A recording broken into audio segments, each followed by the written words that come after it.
ఆనాడు మల్లన్న సాగర్ కడితే కేసీఆర్ గారికి మంచి పేరు వస్తుందని, ప్రజలు బతుకుతారని, బీఆర్ఎస్ చరిత్ర పుటల్లో నిలబెట్టదని 48 రోజులు దీక్ష బట్టి ప్రజల్ని రెచ్చగొట్టినావు నువ్వు. 2 ఎకరాల సాగు భూమి ఇవ్వాలన్నావు, 5 అంతల పరిహారం ఇవ్వాలన్నావు. కానీ మేము వాళ్ళందరినీ ఒప్పించి మెప్పించి 99% ప్రజలు కాన్సెంట్ అవార్డు, కంపల్సరీ అవార్డు కాదు, 99% మంది ప్రజలు మల్లన్న సాగర్లో కాన్సెంట్ ఇష్టపూర్వకంగా సంతకాలు పెట్టి తీసుకున్నారు. ఆ రోజు ఓన్లీ 1% మాత్రమే బలవంతంగా చేయాల్సి వచ్చింది. కానీ నువ్వు మూసీలో ఏం చేసినావు? మూసీలో మొన్న 300 ఇళ్ళు కూడా కొట్టినావు నువ్వు.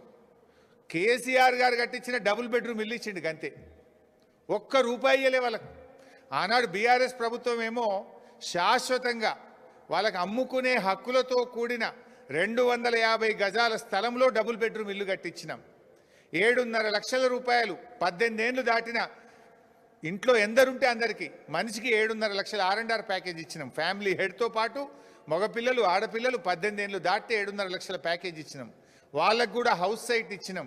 ఎన్నో చేసినాం మేము ఆ రోజు. ఈయన ఏం చేసిండు? కేసీఆర్ గారు కట్టించిన డబుల్ బెడ్రూమ్ ఇల్లు గరీబోళ్ళకి ఇచ్చినట్టు అసైన్మెంట్ ఇచ్చిండు అంతే.